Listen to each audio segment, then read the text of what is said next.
Okay, see in this question, इसमें क्या कहा है, सिंगल फेज फ्रीक्वेंसी कितनी है, जो जो चीज़ें दी हुई है ना साइड में लिख लो। फ्रीक्वेंसी है 50 हर्ट्स, ट्रांसफॉर्मर है 30 प्राइमरी, प्राइमरी मतलब क्या होंगे, N1, N1 कितना है 30, और 350 सेकेंडरी टर्न्स मतलब क्या है, N2 की वैल्यू कितनी है 350।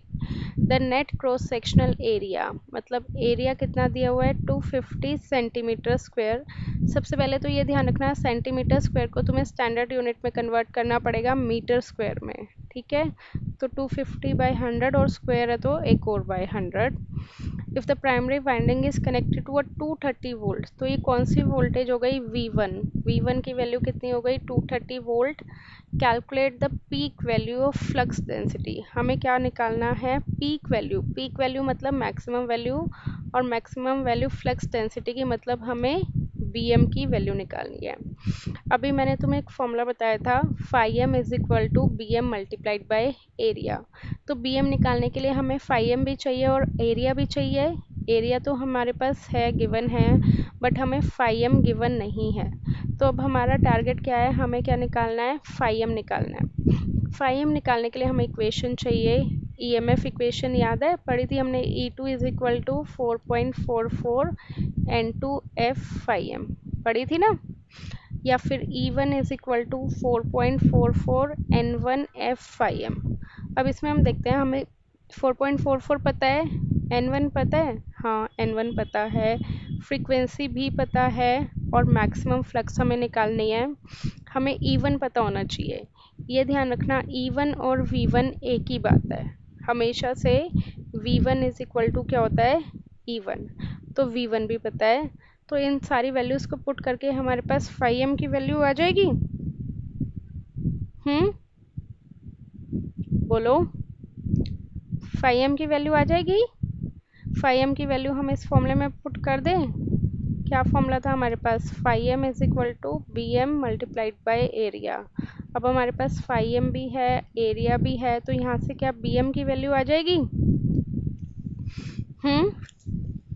और BM की मैंने तुम्हें यूनिट क्या बताई थी, इसको सॉल्व करके आएगा 1.38 टेस्ला या फिर वेबर पर मीटर स्क्वायर।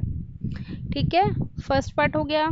सेकंड पार्ट में इन्होंने क्या बोला, वोल्टेज इंड्यूस्ड इन सेकेंडरी। तो वोल्टेज इंड्यूस्ड इन सेकेंडरी या तो इस फॉर्मूले से निकाल लो, E2 is equal to 4.44 N2 F φm। इसमें अब हमारे पास 4.44 भी है, N2 भी है, F भी है और φm भी है। तो यहाँ से क्या हमारे पास E2 की वैल्यू आ जाएगी।